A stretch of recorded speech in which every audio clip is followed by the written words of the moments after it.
बिस्मिल्लाहिर्रहमानिर्रहीम, अस्सलाम वालेकुम। आज 6 मई है साल 2026 और मैं आपका मेज़बान गुलाम मुस्तफ़ा। उम्मीद है कि आप लोग जहां भी होंगे बखैर वाफियत होंगे। ईरान जंग का तैयब उर्दवान पर पहला हमला, अमरीकी तहत तुर्की पर टूट पड़ा। इसराइल की जानब से इस वक्त ये बयान सामने आया है कि तुर्किया जो है ये भी दूसरा ईरान है।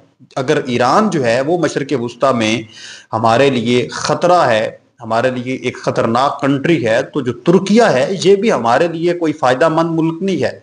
इसका भी खात्मा जरूरी है। इस वक्त एक खित्ते के अंदर नई आग भड़क उठी है, एक नई जंगी सूरत हाल बनती हुई नजर आ रही है।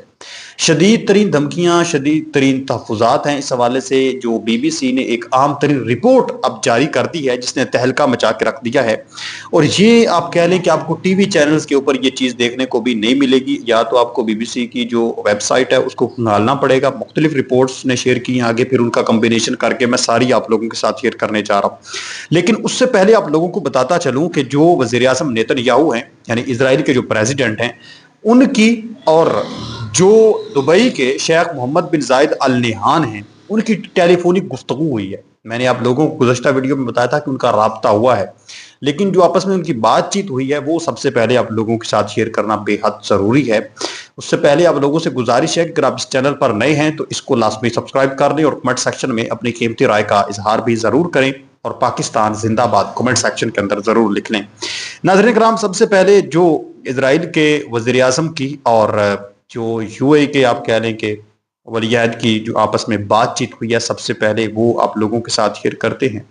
आज वज़ीर आज़म बेंजामिन नेतन्याहू ने मुत्तहिदा अरब अमारात के सदर इज्जत माब शेख मोहम्मद बिन जायद अल नहान से टेलीफोन पर बातचीत की। अब ये इजरायली की जानब से रिपोर्ट जारी हुई है, जो अल्फाज उन्होंने लिखे हैं वही आप लोगों के साथ शेयर कर रहा हूँ। गुफ्तगू के दौरान वज़ीर आज़म नेतन्याहू ने मुत्तहिदा अरब अमारात में शहरियों, शहरी मकामात और तनसीबात को निशाना बनाने वाले ईरानी दहशत गर्दाना हमलों की इसराइल की जानब से शदीद मजम्मत का इजहार किया है।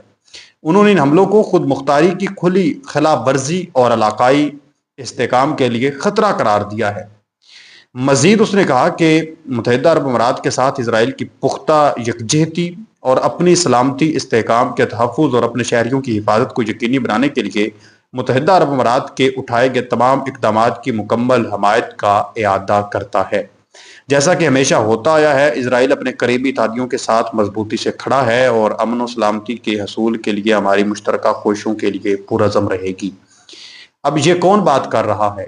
अमन की, इस्तेहकाम की। मुझे तो आप कह लें कि बड़ा अजीब, मतलब जो सुनते हुए, ये पढ़ते हुए लग रहा है कि वो कंट्री बात कर रहे हैं अमन की, इस्तेहकाम की, खुद मुख्तारी की, जो खुद एक कब्जा ग्रुप है, जिन्होंने सूडान को उजाड़ा है, अफगानिस्तान को उजाड़ा है, शाम को उजाड़ा है, लुबनान को उजाड़ा है।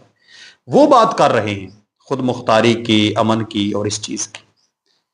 आप इस चीज़ पर क्या कहते हैं? मैं ज़्यादा इस पर डिटेल जो है वो बातें तो काफ़ी हैं करने वाली, चूँकि आप जानते हैं कि वीडियो हो सकता है रिमूव कर दी जाए, तो इस वजह से मैं वो पंजाबी ज़्यादा ना हाथ थोड़ा रखता पे।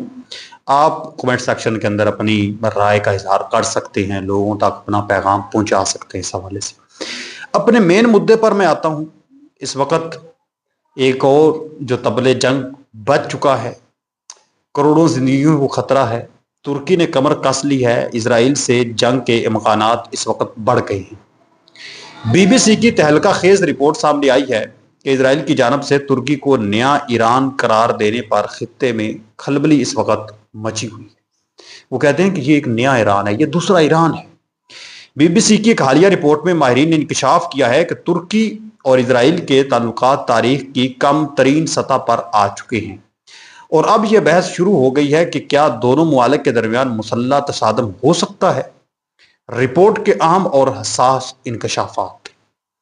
इजरायली वज़ीर आज़म याहू ने तुर्की पर ईरान के दहशतगर्द निज़ाम की हमायत का इल्ज़ाम लगाया है, जबकि तुर्क सदर उर्दगान ने जवाब में कहा है कि अगर पाकिस्तान की साजिश ना होती तो तुर्की जंग में शामिल हो जाता। नया ईरान का लेबल। जो साबिक इजराइल के वज़ीर आज़म हैं नफ्ताली बेनियट, उन्होंने फरवरी 2026 में मौजूदा क़यादत यानी उर्दगान और नेतन्याहू के दौर में ताल्लुकात की बेहतरी नामुमकिन नजर आती है और कहा कि اور ایک سٹیٹمنٹ انہوں نے اس پر یہ بھی جاری کی کہ یہ جو ترکیہ ہے موجودہ، یہ دوسرا ایران اس وقت نظر آ رہا ہے، اس کے فیصلے اور تمام چیزیں جو ہیں یہ بھی خطرہ ہے ہمارے لیے۔ پھر اس چیز کا بھی اظہار کیا کہ موجودہ جو قیادتیں ہیں دونوں ممالک کی، ان کے بہتری کے تعلقات نظر نہیں آتے۔ رپورٹ میں تصدیق کی گئی کہ پاکستان نے مشرق وسطیٰ کے اس تنازع میں ثالثی کا کلیدی کردار ادا کیا ہے تاکہ جنگ کو مزید پھیلنے سے روکا جا سکے۔ کیا ترکی اسرائیل کا اگلا ہدف ہے؟ سوال تو یہ بنتا ہے۔ اسرائیل کی جانب سے ترکی کو دشمن اور نیا ایران قرار دینا اس بات کا اشارہ ہے کہ نیتن یاہو انتظامیہ اپنے خلاف اٹھنے والی ہر آواز کو کچلنا چاہتی ہے۔ ماہرین کے مطابق دونوں ممالک کے درمیان سرد امن اب سرد مقابلے میں تبدیل ہو چکا ہے، جہاں اب بات گولیوں تک بھی پہنچ سکتی ہے۔ بڑا سوال یہ ہے کہ کیا اسرائیل ترکی جیسی بڑی فوجی طاقت سے ٹکرانے کی ہمت کرے گا؟ کیا پاکستان کی ثالثی اس ممکنہ جنگ کو ہمیشہ کے لیے روک پائے گی؟ یعنی اظہار یا تشویشناک صورتحال اس حوالے سے اس پر اظہار کیا جا رہا ہے کہ ناظرین محترم، چونکہ ترکیہ جو ہے یہ تو ایک تو نئے میزائلز کا تجربہ کر رہا ہے، ڈرون ٹیکنالوجی جو ہے وہ کریٹ کر رہا ہے، تو اس حوالے سے ان کا یہ کہنا ہے کہ کوئی بڑی سرگرمی ہو سکتی ہے۔ شروع میں تو ہمیں یہ لگ رہا تھا کہ اس ترکیہ نے اپنا بارڈر جو ہے وہ بھی آپ جانتے ہیں بند کر دیا کہ جنگی اگر صورتحال بنتی ہے تو ہم ایران کو اپنے کنٹری کے اندر انٹری نہیں دیں گے، جس پر میں نے تنقید کا اظہار بھی کیا کہ ترکیہ کو کم از کم ایسا نہیں کرنا چاہیے تھا۔ لیکن اب معاملہ ان کا یہ بن گیا ہے کہ ایران اور امریکہ جنگ کو لے کر اسرائیل اور ترکیہ اس وقت آمنے سامنے آ چکے ہیں، اور اگر رپورٹ میں یہ بات جاری ہے کہ اگر پاکستان ثالثی کا کردار ادا نہ کرتا، پاکستان اس جنگ کو مزید نہ رکواتا، اور ہے دوبارہ اب چھڑتی ہوئی نظر آ رہی، ثالثی چلو چند دن رہے گی، مکمل پرماننٹ تو حل نہیں ہوا، تو پھر ترکیہ بھی اس کے اندر انٹر ہو سکتا ہے۔ اور ممکنہ طور پر آپ کہہ لیں کہ جو صورتحال بنی ہوئی یا سینیریو جو نظر آ رہا ہے، شروع میں بھی آپ لوگوں کو خبر دی، وہ ایسا بھی سکتا ہے کہ سعودی عرب جو ہے وہ بھی کسی نہ کسی طریقے سے اندرونی کھاتے ایران کو امداد بھیجنا شروع کر دے۔ چین اور روس تو پہلے ہی جاری ہو ساری امداد ان کی، تو وہ بند نہیں ہو رہی امداد۔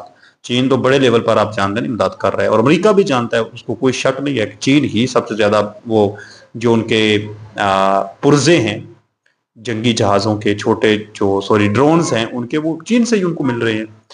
تو یہ کچھ اہم ترین ڈیٹیلز ہیں، کچھ اہم ترین رپورٹس ہیں جو میں نے آپ لوگوں کے ساتھ شیئر کی ہے۔ فی الحال تو آپ کہہ لیں کہ یہ چھوٹے پیمانے پر ہے، ہو سکتا ہے یہ بات مزید بڑھ جائے، مزید دور تک گر جاتی ہے تو انہوں نے اسلحہ آپ اٹھا لینا ہے، اور اگر ترکیہ کے ساتھ ان کی جنگ ہوتی تو میرا ترکیہ نے ان کو مٹا کے رکھ دینا، یہ بات آپ یاد رکھیں، کیونکہ ترکیہ ایران سے زیادہ اس حوالے سے طاقتور ہے۔ لیکن لگتا نہیں ہے کہ ایسا ہو، کیونکہ وہ نیٹو کا اتحادی بھی ہے، اور پھر اس کے یورپی یونین کے ساتھ اسرائیل کے تعلقات یا پھر امریکہ کے ساتھ وہ اب جانتے ہیں کہ اچھے ہیں۔ اپنے میزبان غلام مصطفیٰ کو اجازت دے، ملتے ہیں ایک اور نئی ویڈیو میں، تب تک اللہ نے کیا کہا۔